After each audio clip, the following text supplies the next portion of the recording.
Evening dreamers, lower the mask and rest easy. No one needs saving tonight. Tonight, we drift back through the long and terrible history of the darkest god in all of creation.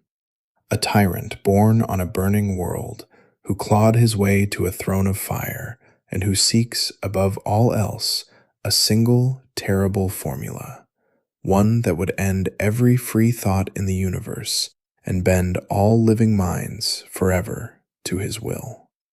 It is a story of vast and cosmic scale, a story of gods and worlds and the fate of all creation. But underneath that scale, as with so many of the figures we drift through on these quiet nights, there is a single, chilling idea, and a quiet question about what freedom truly is, and why it might matter more than anything else in all the universe. Nothing tonight will ask anything of you. You don't need to remember any of it. You don't need to follow every name and every world.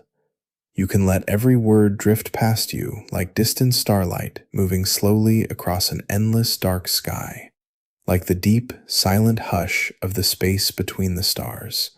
And that is exactly how this is meant to be heard. Slowly, gently, with no particular place to be. Tonight, we are going to drift out among the stars, softly, all the way to the far reaches of creation, to tell the long and dark history of the greatest tyrant in all of these stories. And he is, on the surface, a figure of pure menace, a cosmic villain of the grandest kind, a dark god of immense power, ruler of a hellish world who seeks to conquer all of creation and enslave every living mind. That is the surface, and it is genuinely frightening. But underneath it, there is something more interesting than mere menace, something that makes him one of the most fascinating and, in a strange way, one of the most instructive figures in all of these stories. Because he represents an idea, a very specific, very chilling idea. The idea of absolute control. The will to dominate so completely that nothing is left free, nothing is left to choose, nothing is left to resist. He is the embodiment of tyranny itself, the desire to control every thought, every choice, every living will in all of creation. And there is, strangely, something soothing about drifting through such a figure on a quiet night. Because to understand him is to understand, by contrast, the deep value of the very things he would destroy. Freedom, choice, the small, quiet liberty of a single free mind. And there is a gentle peace to be found, at the edge of sleep, in resting in exactly that. Your own quiet freedom. Your own free and unconstrained mind, drifting where it will, as you sink softly towards sleep, answerable to no one, free as only a peaceful mind at rest can be. But there is no need to hurry toward any of it. We have all night and the whole vast history to drift through, and it is meant to carry you down into sleep, not to keep you here with me. So before we begin, get comfortable. Turn the lights down low or off completely. Rest your head against something soft, and if you feel like it, before you drift too far, tell us in the comments where in the world you're listening from tonight. It's a gentle thing we like to imagine, all the quiet rooms this voice travels into. A high apartment with the city glowing below and the stars faint above.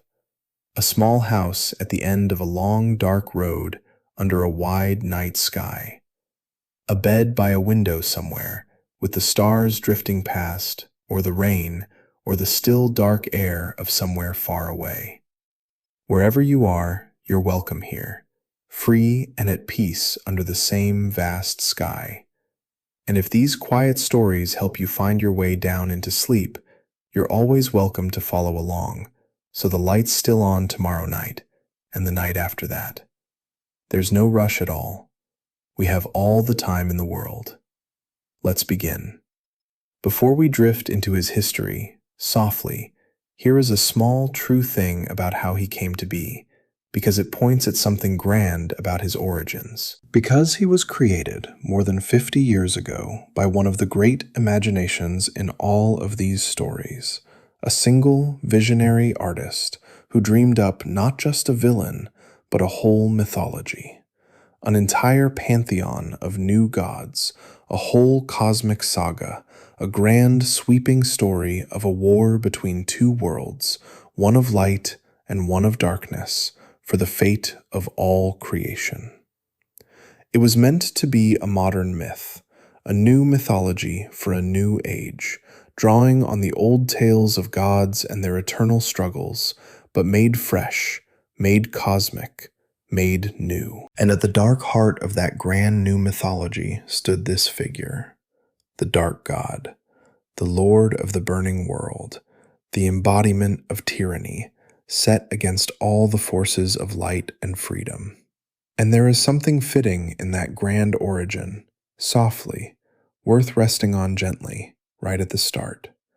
Because he was conceived not as a mere villain, but as a god, a mythological figure, an embodiment of a great and terrible idea, in the way that the old gods of ancient myths were embodiments of great forces, of war and love and death and wisdom.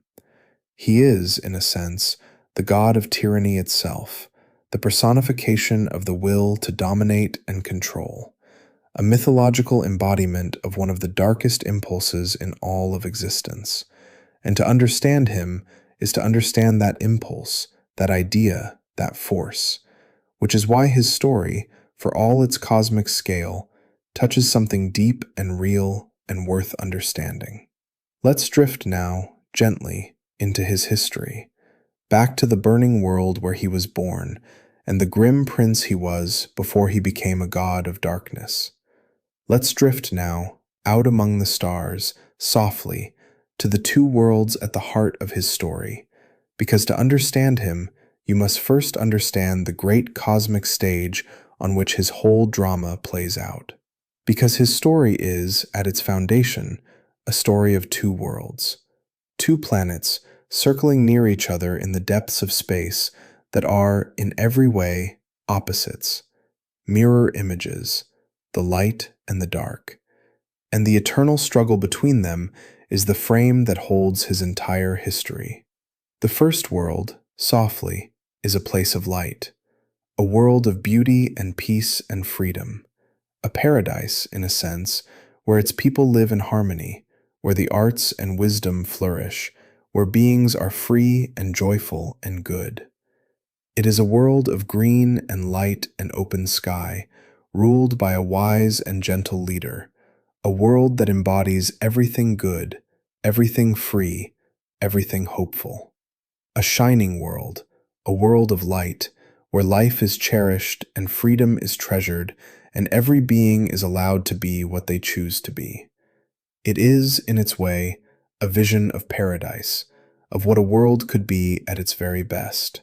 And the second world, softly, is its exact opposite, a world of darkness, a hellish place of fire and smoke and endless suffering. A world of vast, grim factories belching flame into a sky that never clears, of great fire pits burning eternally, of misery and slavery and cruelty. On this dark world, the people are not free. They are slaves, workers, soldiers, living in fear and misery, allowed no joy, no freedom, no hope, existing only to serve the will of their tyrant master.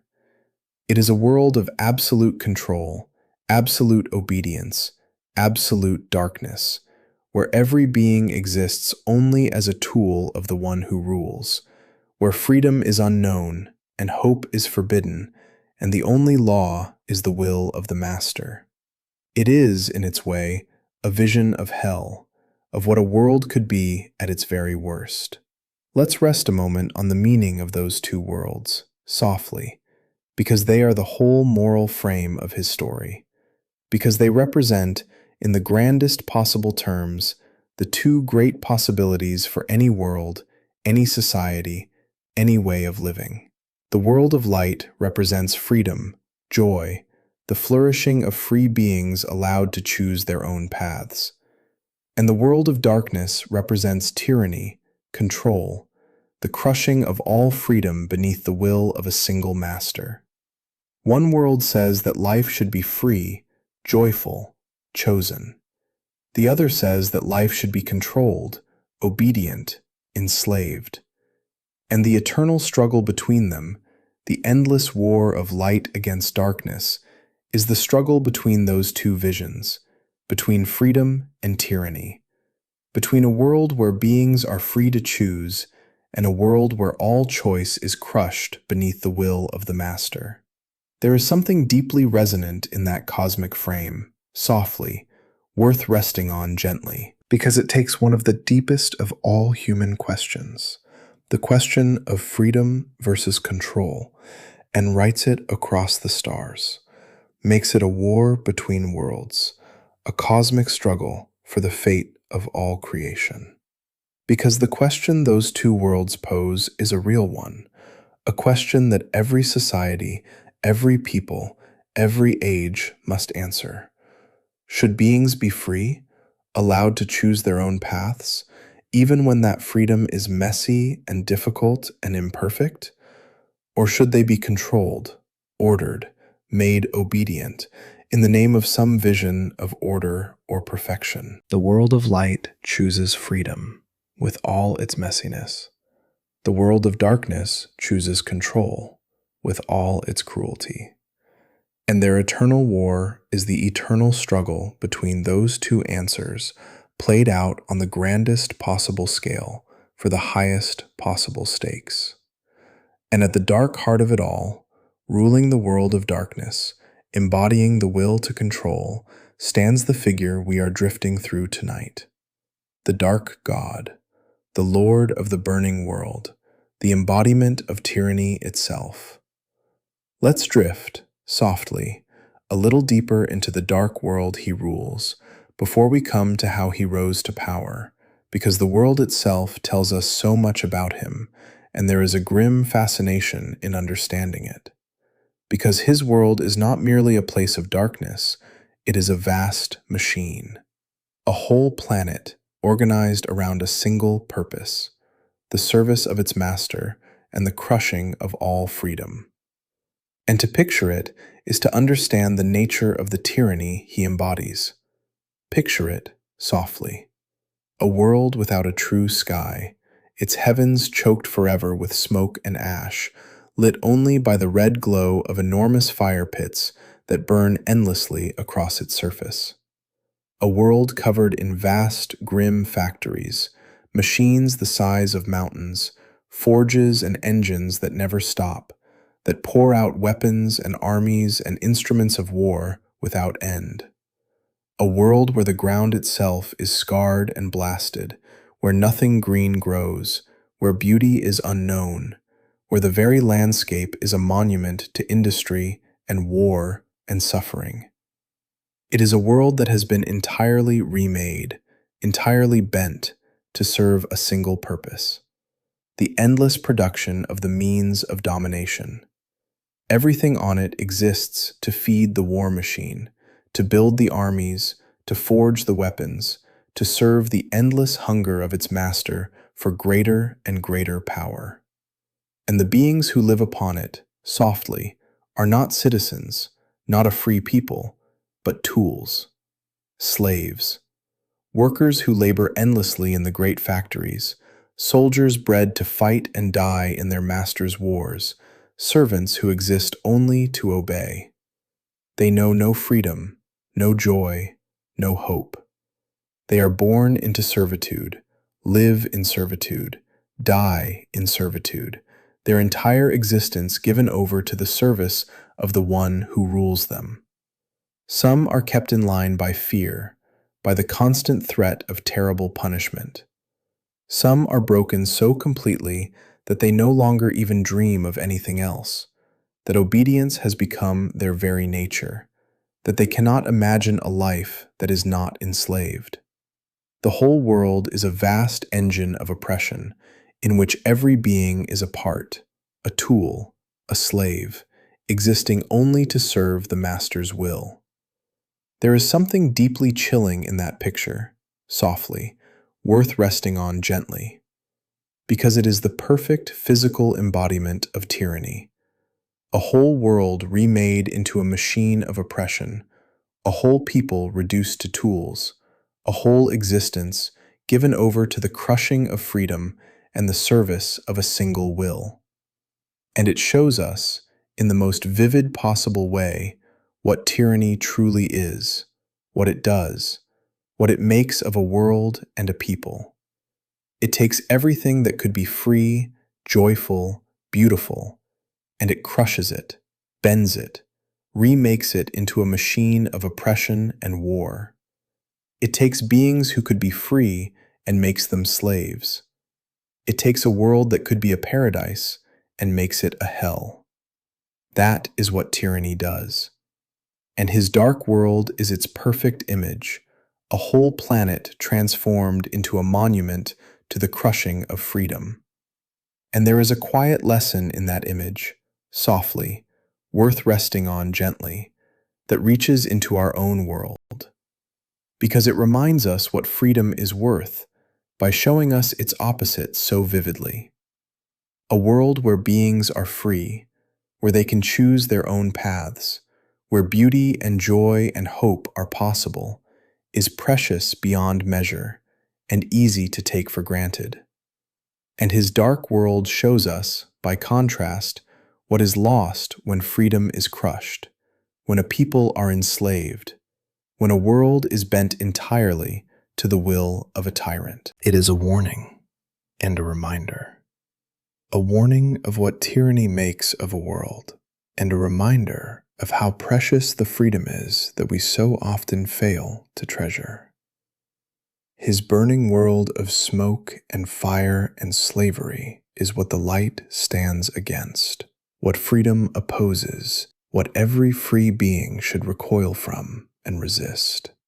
And in picturing it, we come to value more deeply the free and living world that is its opposite. Let's drift now into his own beginnings, softly, into the story of how he rose to power. Because he was not always the dark god who rules the burning world. He began as something smaller, a prince, a second son of the royal family that ruled the dark world.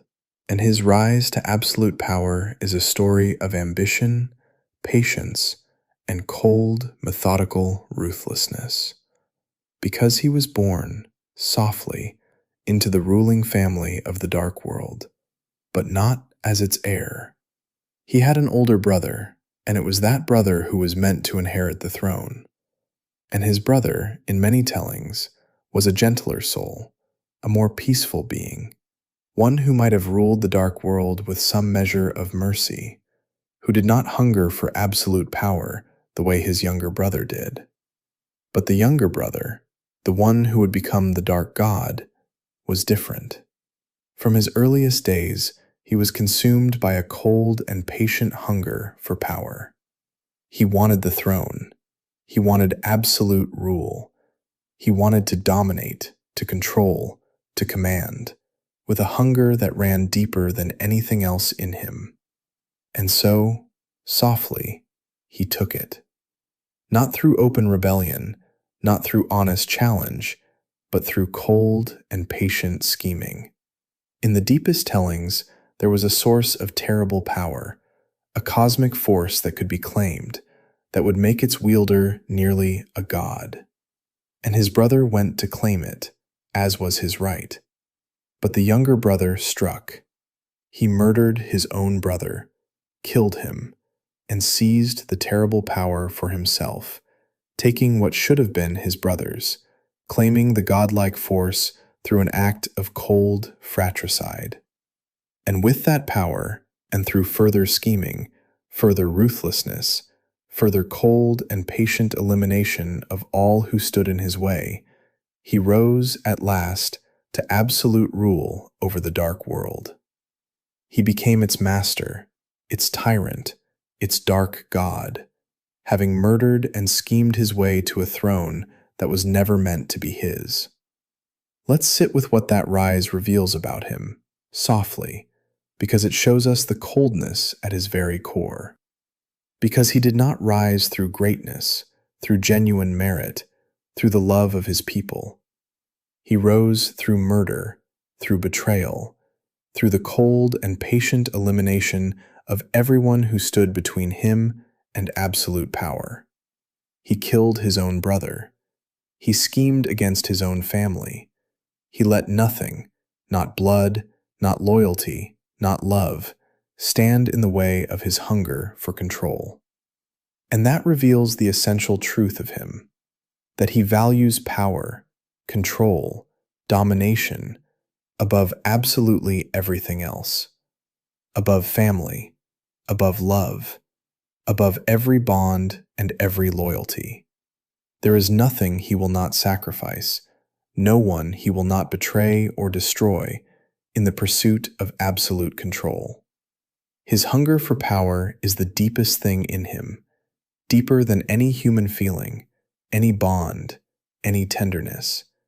It is the whole of him, in a sense, the single, cold hunger around which his entire being is organized. There is something genuinely chilling in that, softly, worth resting on gently, because it shows us a being for whom power is everything, and everything else is nothing. A being who has hollowed himself out, sacrificed every warmer feeling, every bond, every tenderness, in the pursuit of absolute control. And there is a kind of terrible purity in that, a cold and total single-mindedness that is, in its way, more frightening than any rage or cruelty. He is not driven by passion, by anger, by wild emotion. He is driven by a cold, patient, absolute hunger for control, a hunger so total that it has consumed everything else in him, leaving only the will to dominate. And that cold, patient, hollow single-mindedness is the essence of what makes him so frightening and so instructive, because he shows us what a being becomes when the hunger for power is allowed to consume everything else. Not a passionate monster, but a cold and hollow one, emptied of all feeling, all warmth, all humanity, leaving only the endless, patient, absolute will to control. Let's drift, softly, into a quieter and sadder question about him, before we come to those who serve him, because in some of the deepest tellings there is a hint of what he might once have been, and it is worth resting on gently. Because there are moments in his long story that suggest he was not always the cold and hollow tyrant he became, that somewhere, far back, before the murder and the scheming and the endless hunger for control, there may have been something else in him, something that could have gone another way. Because in certain tellings, softly, the young prince he once was, before he seized the throne, before he became the dark god, knew a kind of love. He cared, once, for another being, a gentle soul who saw something in him, who loved him, who might have softened him, might have led him toward the light rather than the darkness. And for a time, perhaps, that love touched him, reached something in him, offered him a different path, a different self, a different destiny than the one he chose. There was a moment, perhaps, when he stood at a crossroads, when he might have become something other than a tyrant, when the love of a gentle soul might have led him toward warmth rather than coldness, toward connection rather than control. But that love was taken from him, softly, in the cruel and scheming world he was born into, and its loss, in these tellings, was part of what hardened him, part of what turned him toward the cold and hollow path he walked ever after. The gentle soul who loved him was destroyed, and with her died, perhaps, the last chance he had to be something other than a tyrant. And after that loss, he closed himself off entirely, hardened into the cold and loveless being he became, turning away forever from the warmth he had briefly known, toward the endless, cold hunger for control that would define him. There is something deeply sad in that, softly, worth resting on gently, because it suggests that even he, the god of tyranny, the embodiment of the will to dominate, was not simply born evil, was not simply always the monster he became.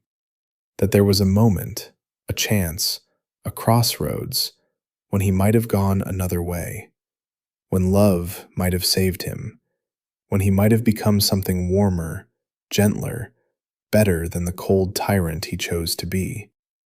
And there is a particular tragedy in that, in the glimpse of the being he might have been, shadowing the monster he became, because it means his darkness was, in some sense, a choice, or the result of choices, a path he took when another was, however briefly, open to him.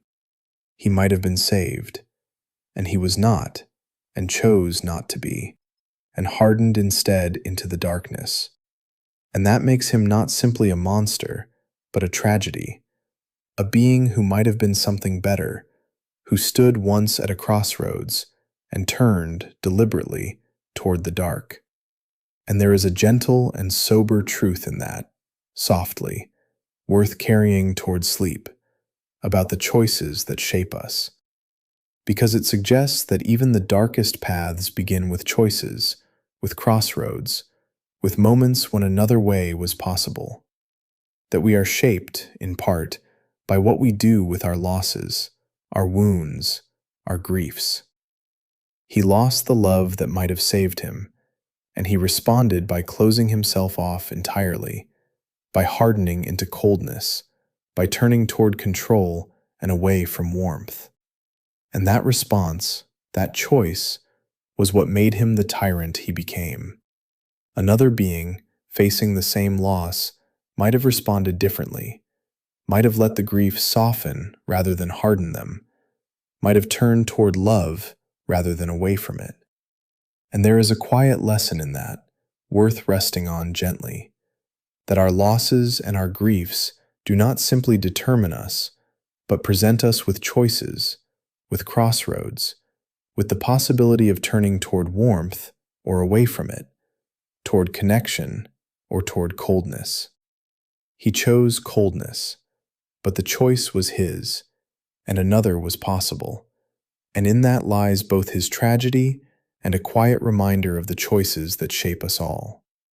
Let's drift, softly, into those who serve him, before we come to the great goal that drives him, because they reveal something important about how tyranny actually works, and there is a grim truth in it, worth resting on gently. Because he does not rule alone. Around him gathers a whole court of servants, lieutenants, followers, each one devoted, in their way, to his dark cause. And there is something worth understanding in that, softly, worth resting on, gently, because it reveals a truth about tyranny that is easy to miss, that no tyrant rules alone, that tyranny always requires helpers, servants, willing hands, a whole apparatus of people who choose, for their own reasons, to serve the dark cause.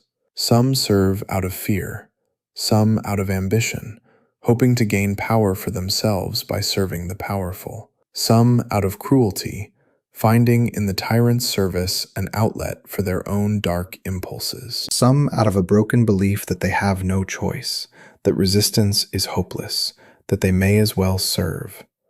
But all of them, for their own reasons, choose to serve. And it is their service, their willing hands, that make the tyranny possible. The dark god could not rule alone. It is the many who serve him that give his tyranny its power. There is a sobering truth in that, softly, worth resting on gently, because it means that tyranny is never simply the work of a single evil figure. It is always, also, the work of the many who choose to serve. The tyrant provides the will, the vision, the dark purpose, but it is the servants, the followers, the willing hands who carry it out, who make it real, who turn one being's dark will into a whole world of oppression. And that places a certain responsibility on all who might be tempted to serve. Because tyranny needs servants and depends on them and cannot function without them. And so the choice of each individual to serve or to refuse matters. The tyrant is powerful, but powerless without those who carry out his will. And so the refusal to serve, the choice not to be a willing hand of tyranny, is itself a kind of resistance, a way that even ordinary beings can stand against the darkness by simply refusing to be its instruments. And there is a matching truth, softly, worth resting on gently, in those rare servants who turn away.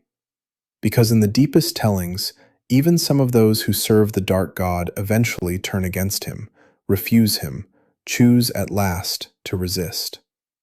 Someone raised entirely within his machine of tyranny, shaped by it, made to serve it, may nonetheless find, somewhere within themselves, the freedom to say no, to reject the darkness they were made to serve, to choose the light after all.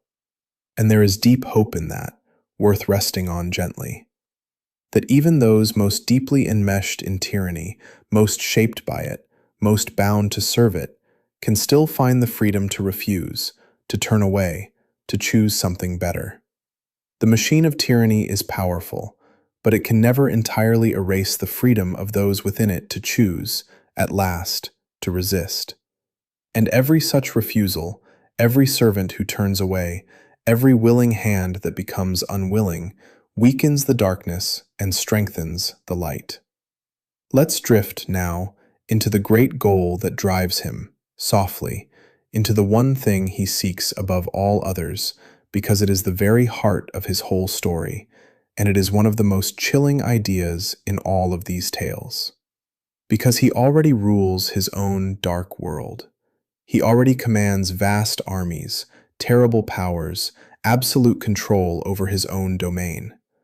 But it is not enough. It could never be enough.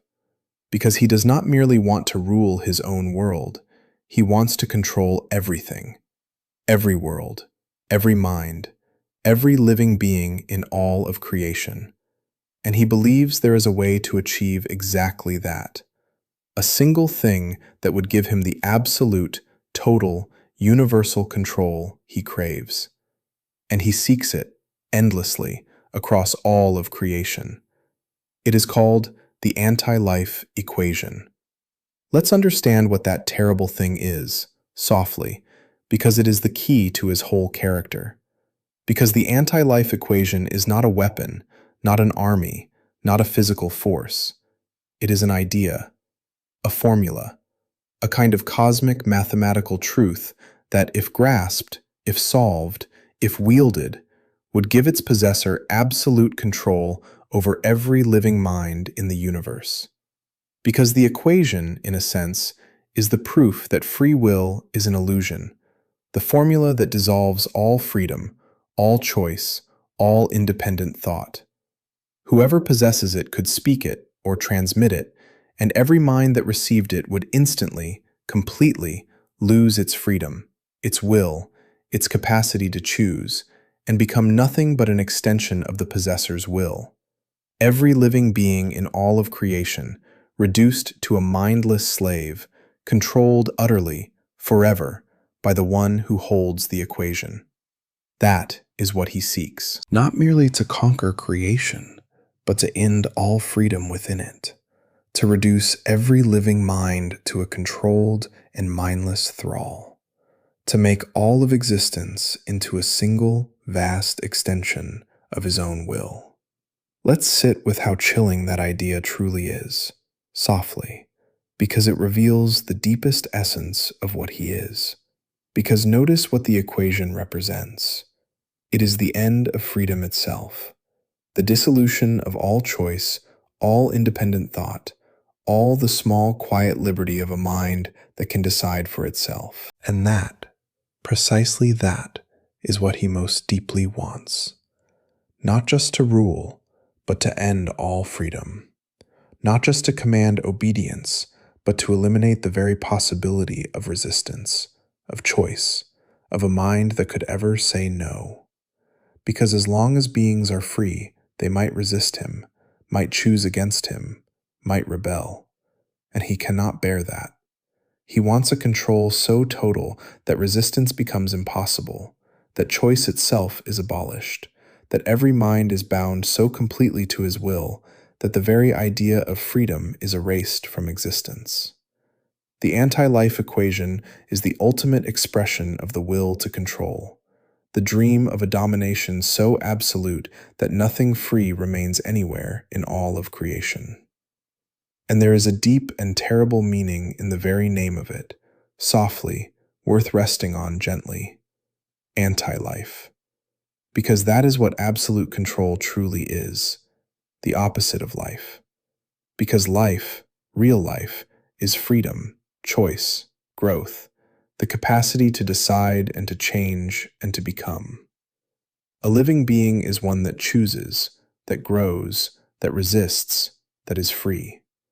And to control a being absolutely, to eliminate its freedom entirely, to reduce it to a mindless thrall, is to kill something essential in it, to end its true life even as its body continues. Absolute control is anti-life. It is the enemy of everything that makes life truly life. And that is why his equation bears that name. Because what he seeks is not merely conquest, but the death of freedom itself, the ending of the very thing that makes living beings alive. He seeks to turn all of creation into something that lives without freedom, that exists without choosing, that continues without truly living. A universe of controlled and mindless thralls, alive in body but dead in spirit, all bound forever to the will of the one dark God. There is something profound in understanding that, softly, worth resting on gently, because it reveals what freedom truly is and why it matters so much. We do not always think about our freedom, our capacity to choose, our small, quiet liberty to decide for ourselves. We take it for granted most of the time. But his story reveals its deep value by showing us its opposite, by imagining a force that would take it away entirely. Because to see what he wants, absolute control, the end of all choice, is to understand, by contrast, how precious freedom is, how the small, quiet liberty of a single free mind, able to choose, to think, to decide for itself, is one of the most valuable things in all of existence. He would end all of that, everywhere, forever. And in imagining that horror, we come to treasure, more deeply, the freedom we so often take for granted. The simple, precious, irreplaceable liberty of a mind that is truly its own. We have come a long way already, you and I. That is worth noticing, softly, before we go on. We began with the grand truth that he was conceived not as a mere villain, but as a god, an embodiment of tyranny in a whole new mythology. We drifted out to the two worlds at the heart of his story, the world of light and the world of darkness, freedom and tyranny set against each other across the stars. We saw his cold rise to power, the murder and scheming by which he claimed his throne, and the hollow, single-minded hunger for control at his core. And we came to understand the terrible thing he seeks above all, the equation that would end all freedom, the anti-life that is the death of choice itself. If you are still here with me, drifting somewhere on the soft edge of sleep, there is no need to hold on to any of it. The details will keep. What matters is the slow, warm current of the story in the dark, and that will carry you just fine whether you remember a single thing or not. So let your grip loosen a little more, if it hasn't already.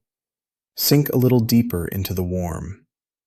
We are about halfway along the road tonight, and the deepest truths of who he is are still ahead. Let's carry on, slowly, together. Let's drift, now, into what makes him different from other villains, softly, into the specific nature of his evil. Because he is not simply a bad man, not simply a cruel one, but something more particular and more chilling. He is, most precisely, the god of tyranny. And understanding exactly what that means is understanding what makes him so uniquely frightening. Because there are many kinds of villains, softly. There are villains driven by greed, who want wealth. Villains driven by madness, who want chaos. Villains driven by wounded pride, who want revenge. Villains driven by passion, by rage, by wild and human feeling. But he is none of these. He is not greedy, not mad, not driven by wounded pride or wild passion. He is something colder and more absolute. He is driven by the pure will to dominate, the desire to control completely and totally for its own sake. He does not want wealth or chaos or revenge. He wants control. Absolute, total, universal control.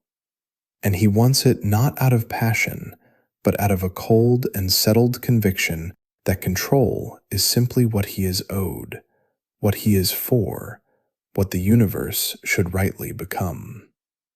He is tyranny itself, the pure embodiment of the will to dominate, cold and patient and absolute.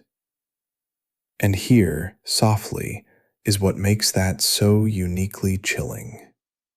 Because a villain driven by passion, by rage, by human feeling, is, in a sense, still human, still one of us, however twisted. We can understand rage, understand greed, understand wounded pride, because we have felt those things ourselves. But his cold, passionless will to dominate is something else, something inhuman, something that does not share our warmth, our feeling, our humanity. He does not rage, he does not hunger in the way we hunger. He simply wills, coldly and absolutely, the total control of all things. And that cold absoluteness is more frightening than any passion, because it cannot be reasoned with, cannot be appeased, cannot be moved by any appeal to feeling or mercy or shared humanity. He is beyond all that, emptied of all that, reduced to a single cold and absolute will. And there is nothing more frightening than a will like that, patient and cold and utterly without mercy, that wants only one thing, absolute control, and will never, ever stop seeking it. Let's rest a moment on the deep meaning of his particular evil, softly, worth resting on gently. Because he represents something real, something that exists in our own world, in smaller and more human forms.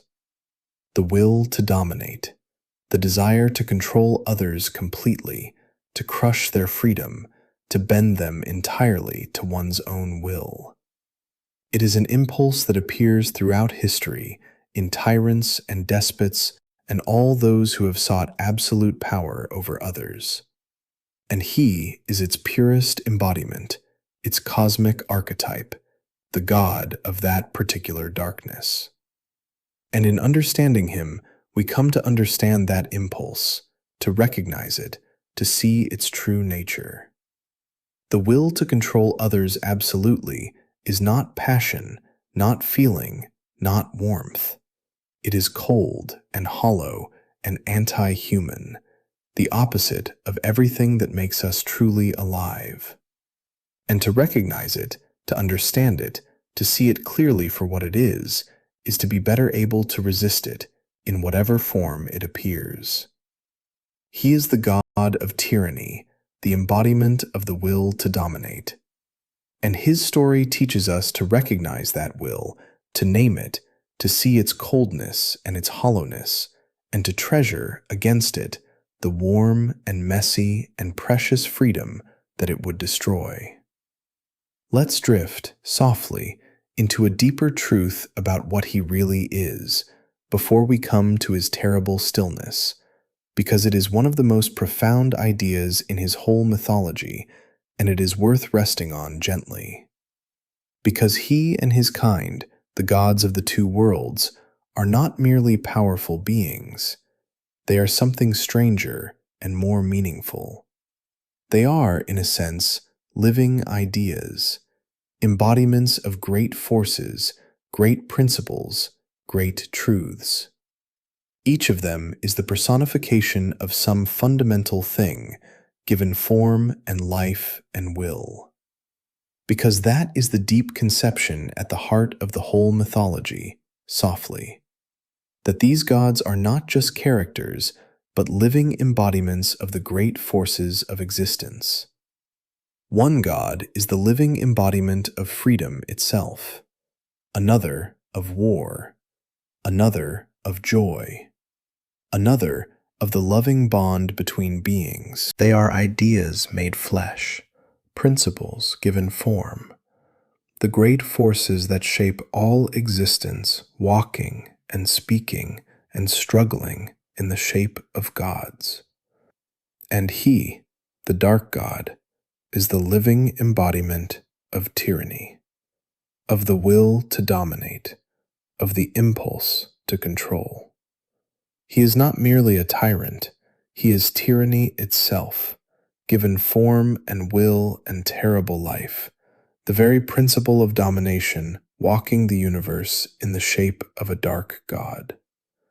And there is something profound in understanding him that way, softly, worth resting on gently, because it explains why he can never be finally destroyed and why he matters so much. Because you cannot kill an idea.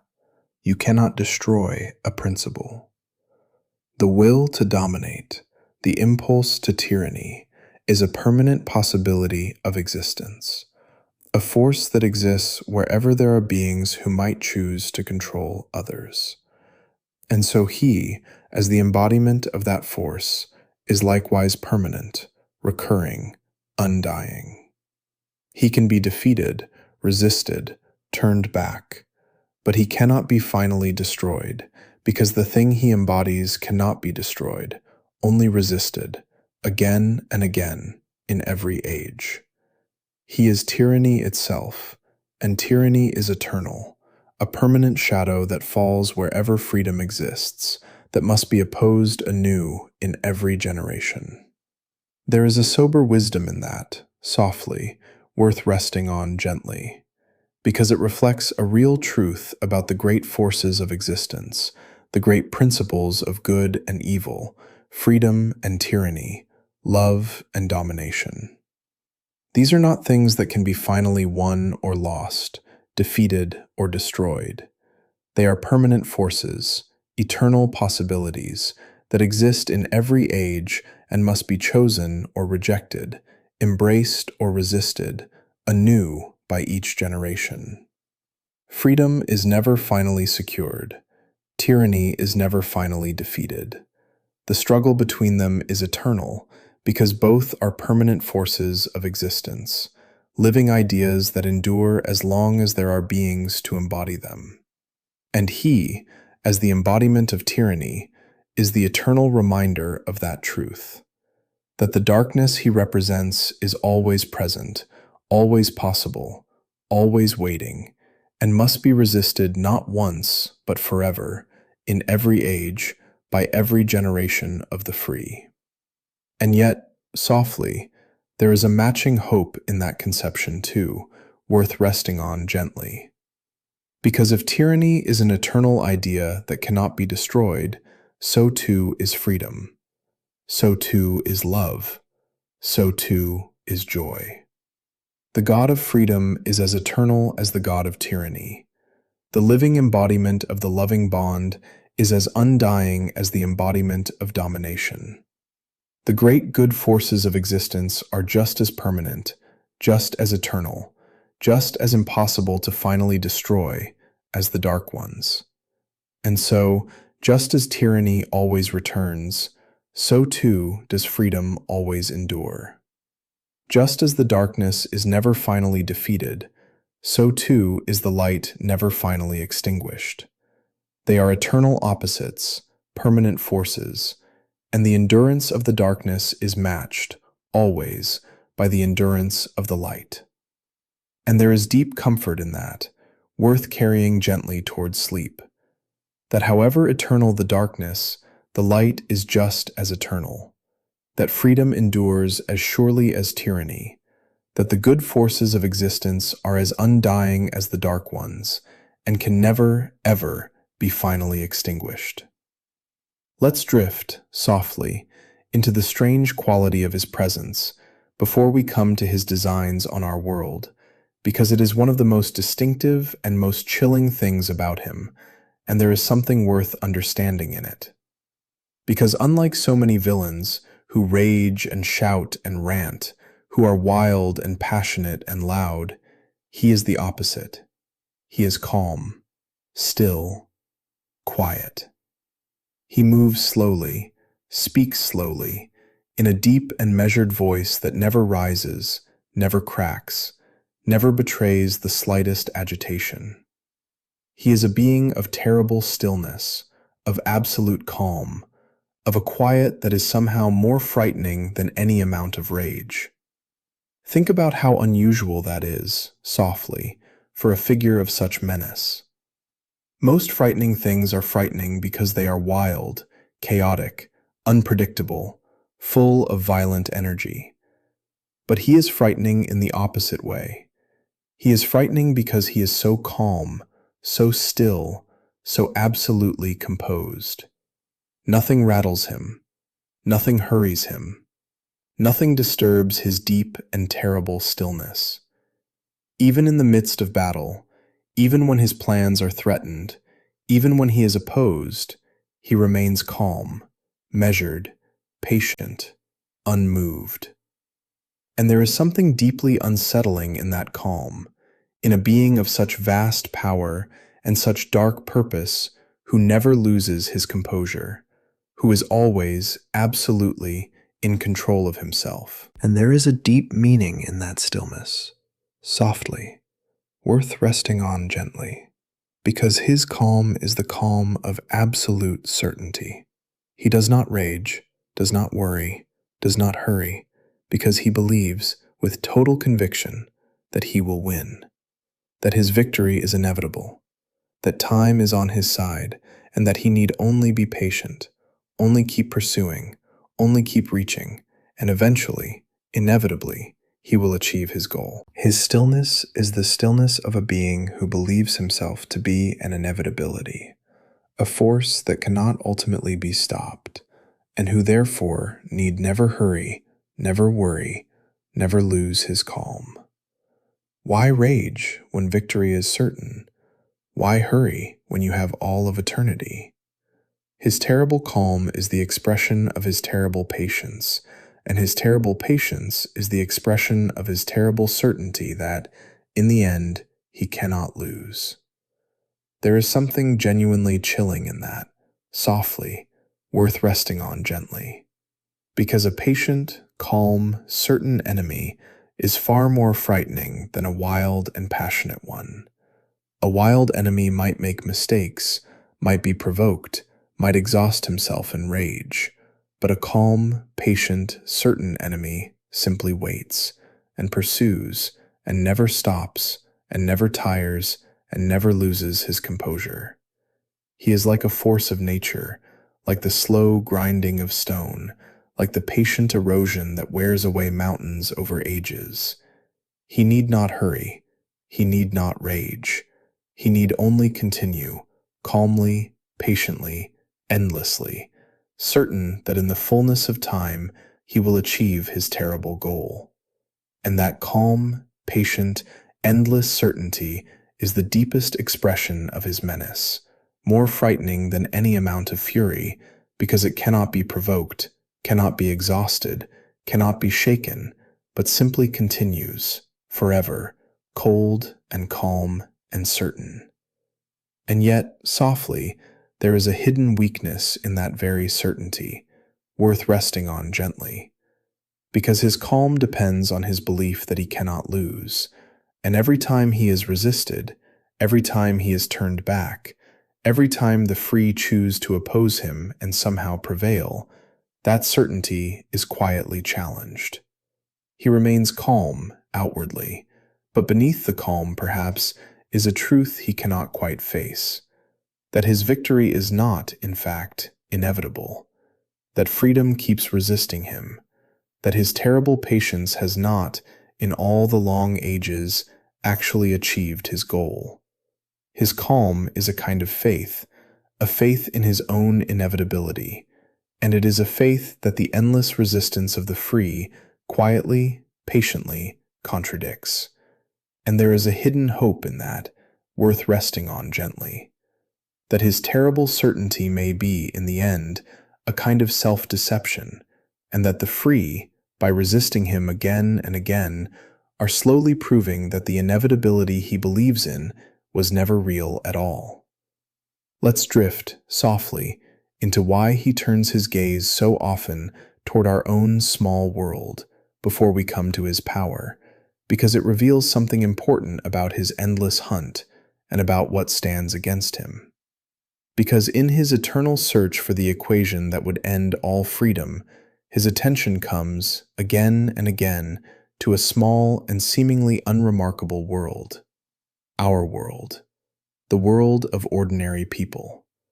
Because he has come to believe that the terrible formula he seeks, the key to controlling all minds, may be hidden somewhere within the minds of ordinary beings, buried in the depths of common souls. And so he comes, again and again, reaching toward our small world, seeking to conquer it, to probe it, to tear from it the secret he believes it holds. And here, softly, is what is genuinely meaningful about that. Because when he comes, he is opposed. Not always by gods, not always by beings as mighty as himself, but often by ordinary heroes, by champions of freedom, by beings far weaker than he is, who nonetheless refuse to bow. And they resist him.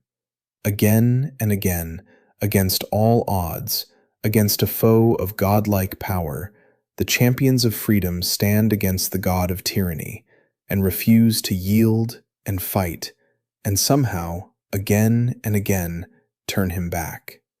Not because they are stronger, for they are not, but because they are free, and they choose to resist, and there is a power in that free choice to resist that even a god of tyranny cannot simply crush.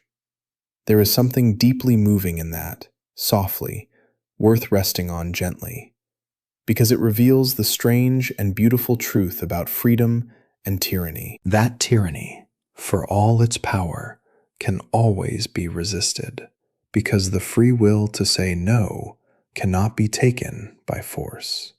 He is mightier than those who oppose him. His power dwarfs theirs. And yet they resist, and their resistance matters, because freedom is not a matter of strength, but of choice, and the choice to resist, to refuse, to say no to tyranny is available even to the weakest being, and cannot be crushed by any amount of power. He can defeat them in battle, he can overpower them, but he cannot make them choose to submit, cannot force them to freely bow, cannot take from them the free will to resist. And so long as that free will remains, so long as beings choose to resist him, his tyranny can never be complete. Freedom endures in the choice to resist, even against a god. And this, softly, is why he seeks the equation so desperately, worth resting on gently. Because he knows that as long as beings are free, they will resist him, and his control can never be total. Force is not enough. Power is not enough. Even his godlike might cannot make free beings truly submit, cannot crush the free will to say no. And so he needs the equation, the formula that would erase free will itself, because it is the only thing that could give him what force never can: the end of all resistance, the abolition of the free choice to refuse. It is a strange and telling admission hidden in his endless quest, that for all his power, he cannot truly conquer free beings, because freedom cannot be conquered by force, only erased by the terrible equation he seeks. His whole desperate hunt is, in a sense, a confession of the limits of his power, that might alone can never truly defeat freedom, that the free will to resist is stronger, in the end, than even a god of tyranny, and that only by erasing free will itself could he ever truly win. There is deep hope in that, softly, worth resting on gently, because it means that freedom, the free choice to resist tyranny, is more powerful than it seems. That even against the greatest darkness, the greatest power, the mightiest tyrant, the free will to say no endures, and matters, and cannot simply be crushed.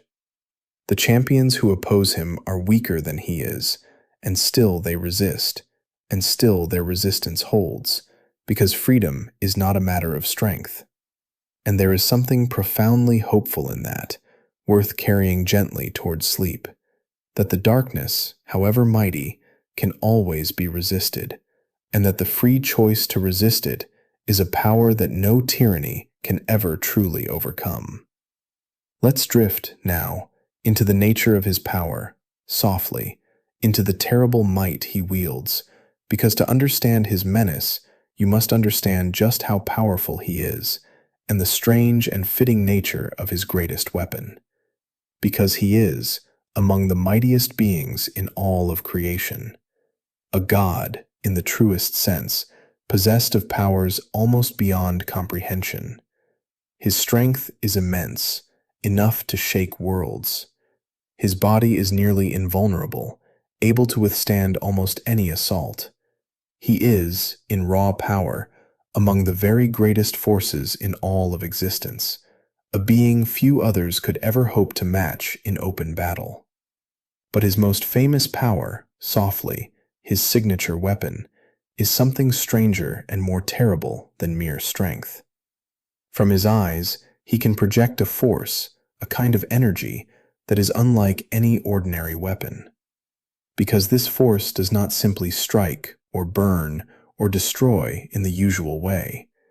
It is a force that can pursue its target, that can curve and turn and follow, that can track down whatever it is aimed at, no matter where it flees, and that can do terrible things, disintegrate, transport, even seemingly erase whatever it strikes.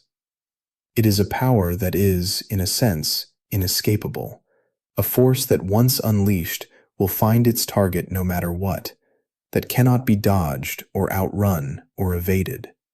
His enemies cannot simply flee from it. It follows, it pursues, it finds them wherever they go. And there is something deeply fitting in that particular power, softly, worth resting on gently, because it is, in a way, the perfect expression of who he is, an inescapable force, a power that cannot be evaded, cannot be resisted, that pursues its target relentlessly and finds it no matter what. Because that is what he is, in his very essence, inescapable, relentless, a force that will not stop, will not tire, will not give up, that pursues its goal, absolute control, with an endless patience and an inevitability that cannot be evaded. His signature power mirrors his signature nature. Both are inescapable. Both pursue relentlessly. Both find their target no matter how it flees. He is, himself, like that force, an inevitability, a relentless pursuing power that his enemies can never truly escape, that will keep coming, patiently, endlessly, until at last it finds them. Let's rest a moment on that quality of inevitability, softly, because it is central to his menace. Because what makes him so frightening is not merely his power, great as it is his relentlessness, his patience, his inescapability. Other enemies can be defeated and stay defeated, but he keeps coming. Defeated, he returns. Beaten, he schemes again. Destroyed, he finds a way back. Because he is, in a sense, less a person than a force, an idea, an embodiment of a principle, and principles cannot truly be killed. The will to dominate, the impulse to control, the darkness he embodies, is eternal, recurring, inescapable, because it is a permanent possibility in the universe, a force that can be resisted but never finally destroyed. And so he keeps returning, keeps pursuing, keeps coming, patient and relentless and inevitable, like the terrible force from his eyes that follows its target no matter where it flees. There is something worth resting on gently in that, softly, a truth about the darkness he represents. Because the will to dominate, the impulse to tyranny, is indeed something that can never be finally destroyed, only resisted, again and again, in every age.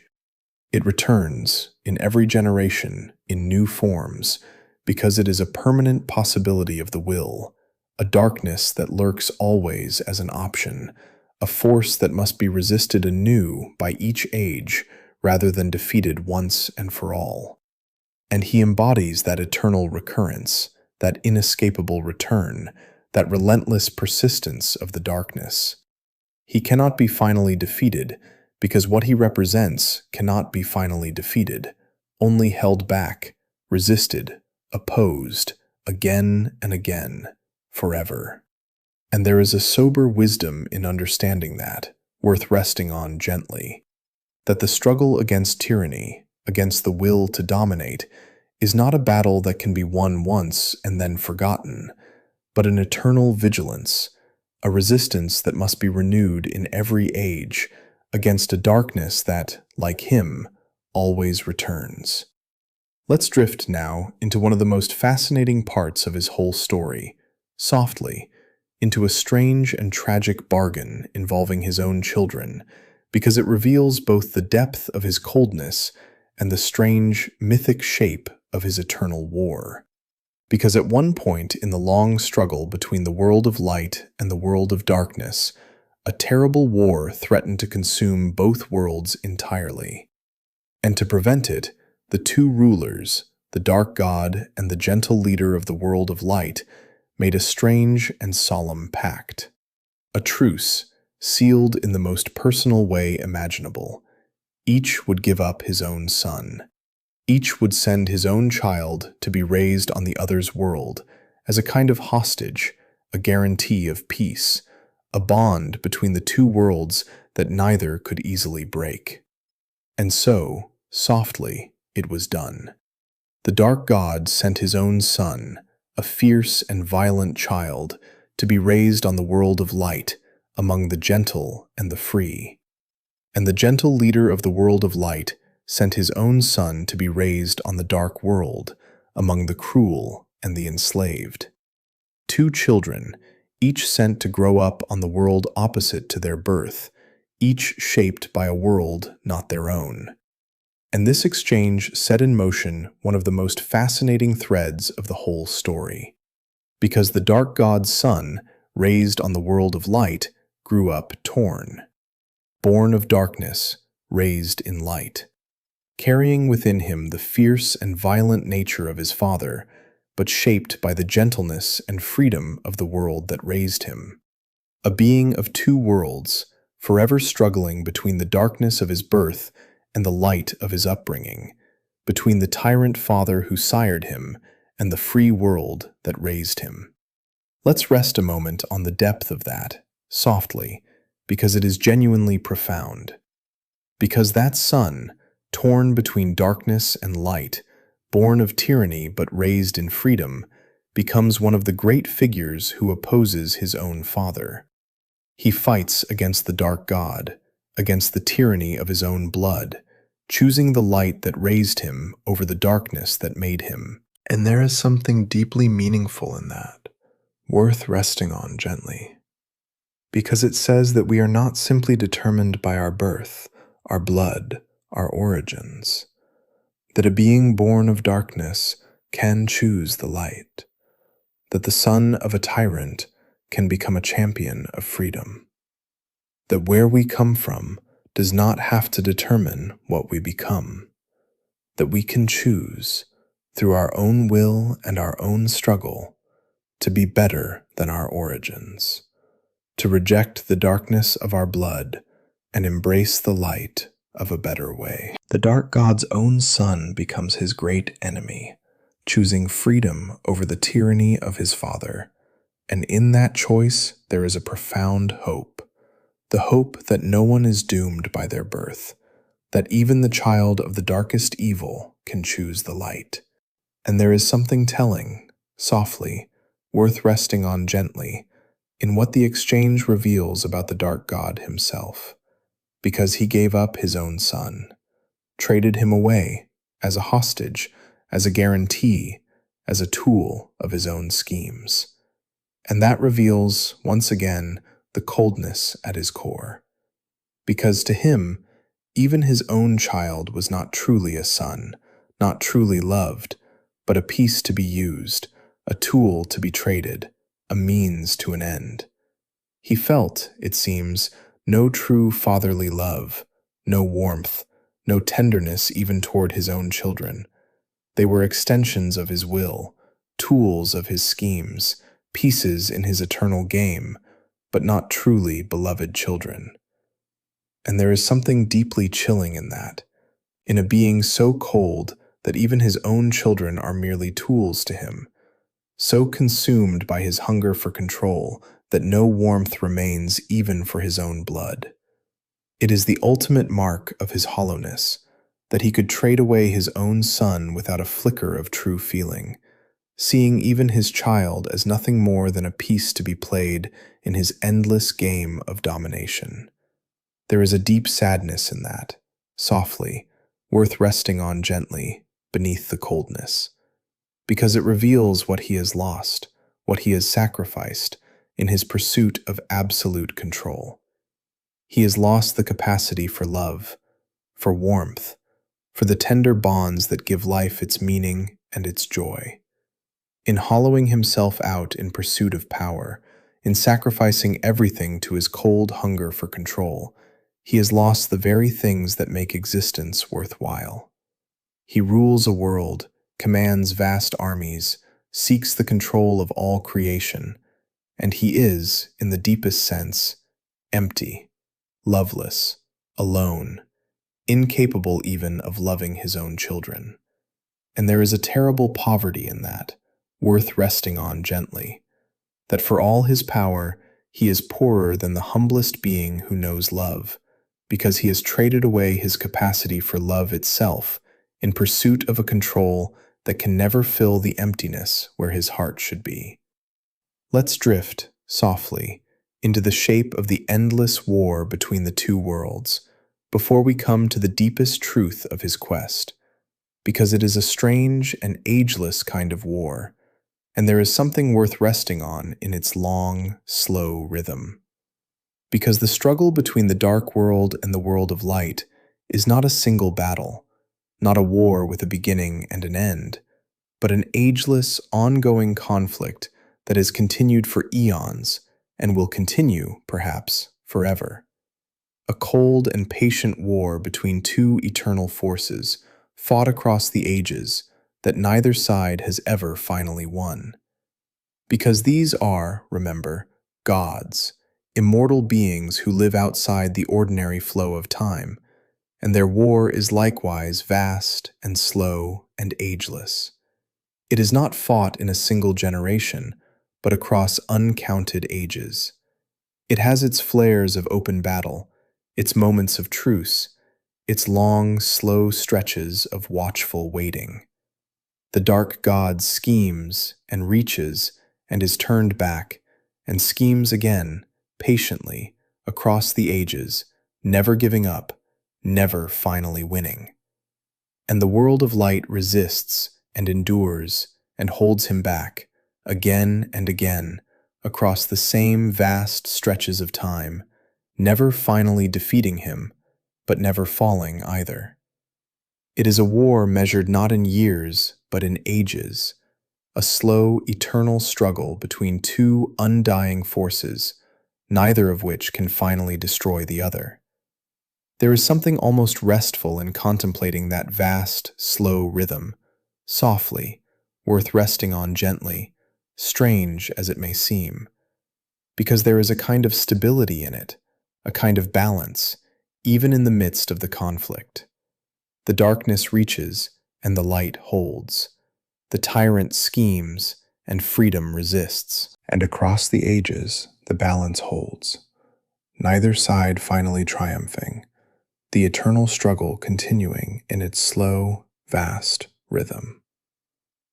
And there is a strange comfort in that, in the thought that the darkness has never won, that across all the long ages of the war, freedom has always, somehow, endured, that the balance has held, that the light has never been finally extinguished.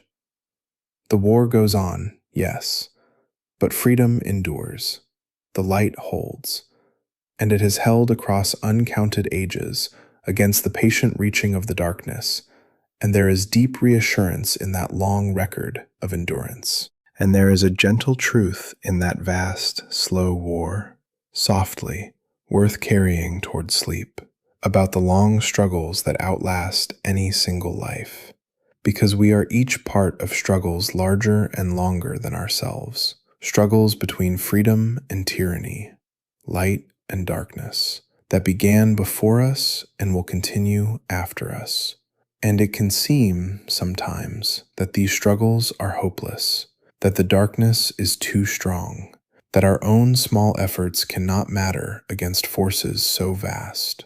But the long war of the two worlds offers a different perspective, worth resting on gently, that the struggle is ageless, and that across all the ages, freedom has endured, that the darkness, for all its reaching, has never finally won, that the light, for all its trials, has never finally fallen, and that each generation's resistance, each age's holding of the line, matters, contributes, adds to the long endurance of the light across the ages. We need not win the whole war in our own lifetime. We need only hold the line in our own age, add our own small resistance to the long endurance of freedom, and trust that the light, which has held across uncounted ages, will hold still, carried forward by those who come after us, as it was carried to us by those who came before. Let's drift, now, into the deepest philosophical truth of his whole story, softly, into the strange, self-defeating emptiness at the heart of his quest, because it is one of the most profound and most instructive things about him. Because here is the great paradox of the dark god, the deep contradiction that lies at the very center of his endless pursuit. He seeks absolute control, total domination, a universe in which every mind is bound completely to his will. But if he ever achieved it, if he ever truly won, he would find that he had won nothing at all. Because a universe of mindless thralls, of controlled and will-less slaves, would be, in the deepest sense, empty, worthless, dead. Think about it, softly. What would he actually have if he won? A universe of beings who obey him, yes, but only because they are forced to, only because their wills have been erased.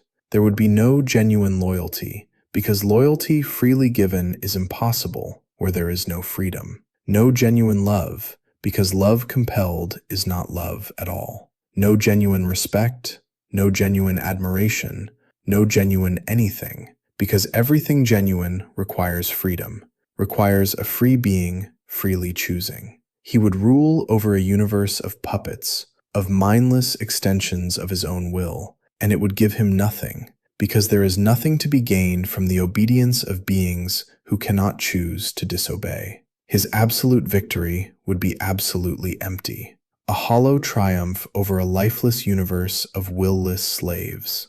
There is something profound in that paradox, softly, worth resting on gently, because it reveals the deep, self-defeating emptiness of the will to dominate.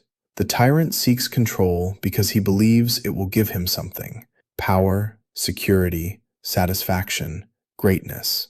But absolute control gives none of those things, because all the things truly worth having, love, loyalty, respect, connection, genuine relationship, require freedom, require the free choice of a free being. You cannot force someone to truly love you. You cannot compel genuine respect. You cannot command real loyalty. The moment you control someone absolutely, you have destroyed the very freedom that would have made their love or loyalty or respect worth anything. And so the tyrant, in achieving absolute control, destroys the very thing that would have made control worthwhile. He wins, and in winning, loses everything.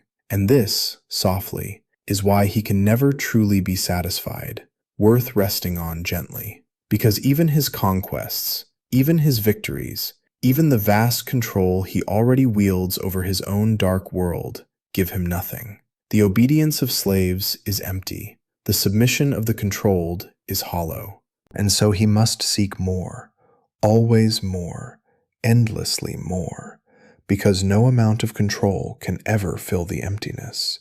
Because control is not the thing that fills emptiness, because the thing that would fill it, genuine connection with free beings, is the very thing his control destroys.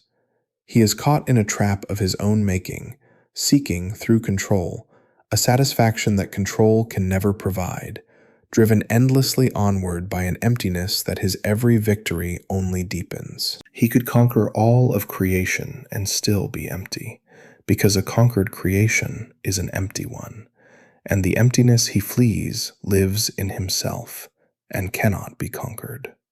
There is a deep and gentle wisdom in understanding that, softly, worth resting on gently, that reaches far beyond his cosmic story, because it reveals something true about control and connection in our own lives, that the things truly worth having cannot be forced, cannot be controlled, cannot be compelled, that love, real love, must be freely given, that respect, real respect, must be freely earned, that connection, real connection, requires the freedom of both beings, the free meeting of two free wills, and that the attempt to control others, to dominate them, to force them to give us what we want, always destroys the very thing we sought, because what we truly want, genuine love and loyalty and connection, can only come freely, from a free being freely choosing. The Dark God never understood that. He sought, through absolute control, a satisfaction that only freedom could provide, and so he was doomed to eternal emptiness, eternal seeking, eternal dissatisfaction, because he pursued the one path that could never lead where he truly, in the hollow depths of him, longed to go, toward connection, toward meaning, toward the filling of the emptiness that all his power could never touch.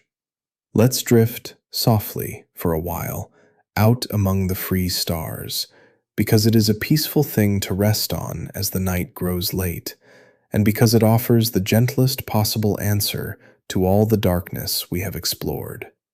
Picture the night sky, gently, as sleep draws nearer, the deep dark of space, vast and endless and calm, and scattered across it, countless stars, points of light beyond number, each one shining free and untroubled in the great dark.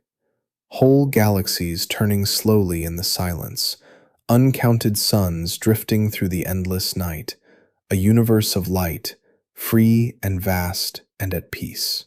And there is something worth resting on in that image, softly, worth resting on gently, that answers the darkness of the Dark God, because he would make all of it his, would reach out across all that vast free space and bend every world, every mind, every star to his single will, would take the free and living universe and make it a single vast machine of his own control. But he cannot. The universe remains free, vast, beyond his grasp, scattered with countless free lights that his darkness has never touched. For all his reaching, all his scheming, all his endless hunt, the free universe endures, vast and living and beyond his control, a testament to the truth that freedom is deeper and wider and more enduring than any tyranny. And your own freedom, softly, is part of that vast, free universe, worth resting on gently, because you too are free. Your mind, your thoughts, your choices are your own, part of the great living freedom that the dark god would destroy but never can. Right now, as you drift toward sleep, your mind wanders where it will, free and unconstrained, answerable to no one, choosing its own quiet path down into rest. That freedom is precious beyond measure. It is the very thing the dark god hungers for and cannot have. And it is yours, simply, freely, wholly your own. The quiet liberty of a free mind, drifting peacefully toward sleep, is a small and perfect piece of the vast freedom of the living universe, and no darkness can ever take it from you. Let that gentle freedom settle over you now, softly, as the stars drift slow across the dark. The freedom of a mind at peace, the liberty of thoughts that wander where they will, the quiet, precious, irreplaceable freedom of being wholly your own, answerable to no one, free to drift, free to rest, free to sink softly down into sleep. It is the most precious thing there is, this freedom, and it is yours, freely, completely, tonight and always. Rest in it now, softly. Let your free mind drift where it wishes, down and down, toward the deep, sweet liberty of sleep, free and safe and wholly your own, under the vast, free canopy of the drifting stars. Let's drift, now, into why this figure resonates with so many people so deeply, softly, because it is worth understanding, and it reveals what his story is truly about.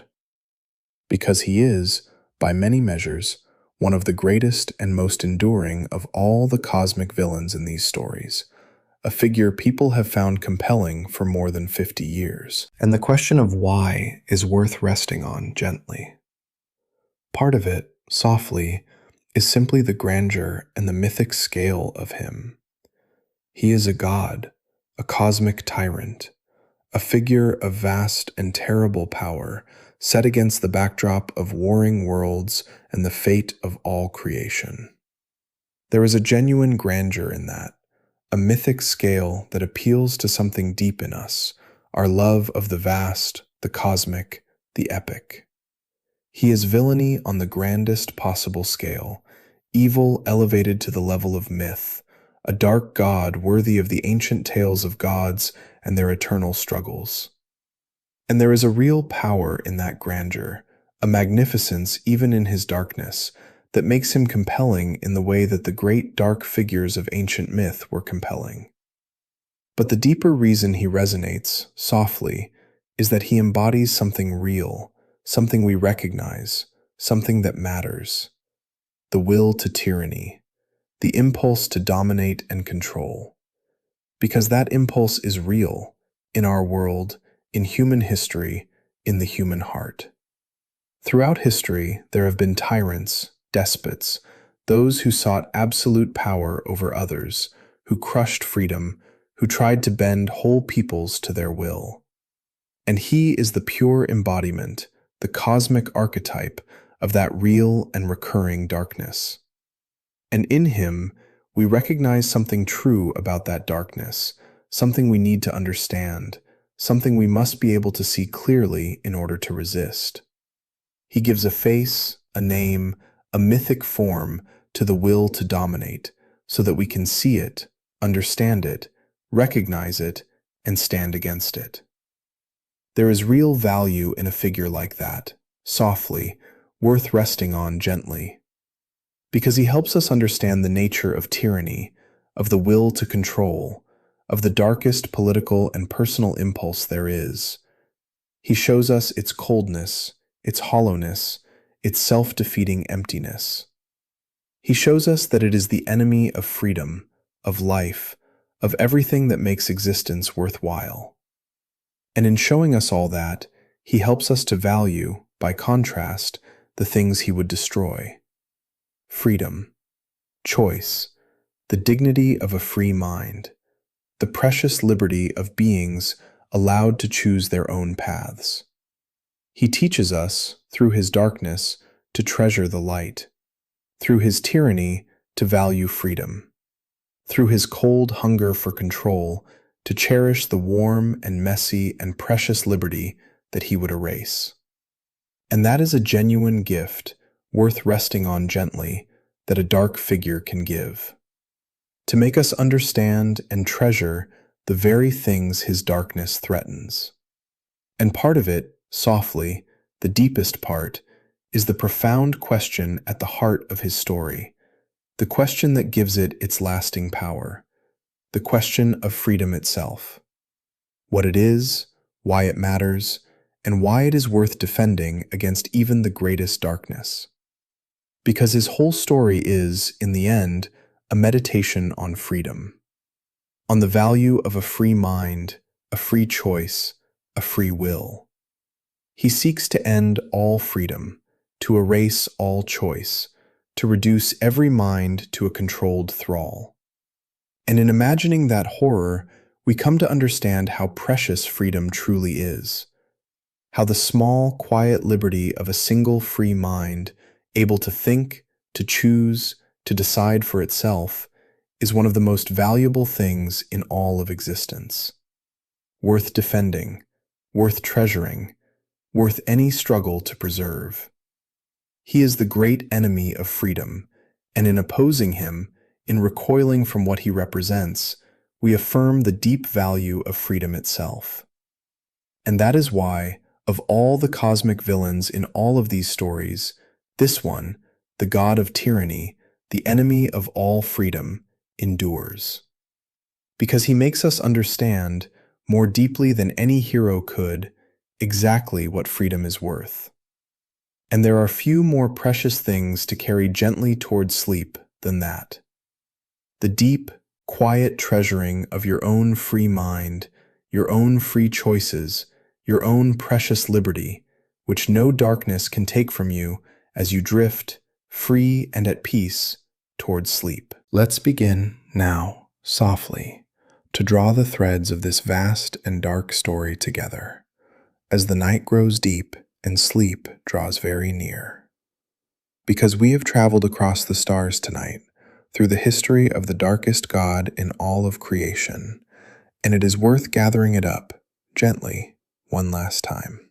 We began with the grand truth that he was conceived not as a mere villain, but as a god, an embodiment of tyranny in a whole new mythology. We drifted out to the two worlds at the heart of his story, the world of light and the world of darkness, freedom and tyranny set against each other across the stars.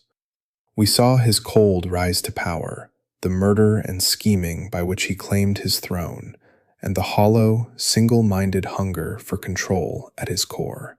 We came to understand the terrible thing he seeks, the equation that would end all freedom, the anti-life that is the death of choice itself.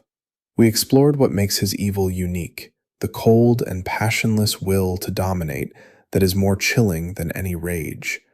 We saw the inescapable nature of his power and his person, the relentless inevitability of the darkness he embodies. We followed the strange tragedy of his own son, born of darkness but choosing light. And we came to the deep paradox at his heart, the self-defeating emptiness of a control that destroys the very things that would make it worthwhile. And underneath all of it, softly, one deep and instructive truth, that the darkest force in all creation is not death and not destruction, but the will to control, the desire to dominate so completely that nothing free remains, and that this darkness, for all its power, is hollow, empty, self-defeating, because it destroys the very freedom that gives life its meaning and can never fill the emptiness at its own cold heart. His story teaches us, through its darkness, the deep value of the light he would extinguish, the preciousness of freedom, the dignity of a free mind, the irreplaceable worth of the small, quiet liberty to think, to choose, to decide for ourselves. He would end all of that, everywhere, forever. And in recoiling from that horror, we come to treasure, more deeply than ever, the freedom we so often take for granted. So let the whole vast story go now, softly, and let yourself drift the rest of the way down into sleep. The stars are drifting now, slow and silent, across the deep, dark sky, countless points of light scattered across the endless dark, each one a distant sun, each one shining free and untroubled in the vast night. Somewhere out there, across the reaches of space, the dark god still schemes upon his burning world, still hunts for the power to end all freedom, still reaches, endlessly, for a control he can never truly hold.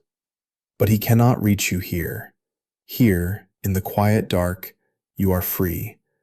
Your mind is your own, drifting where it will, answerable to no one, free as only a peaceful mind at rest can be. No darkness can touch that freedom.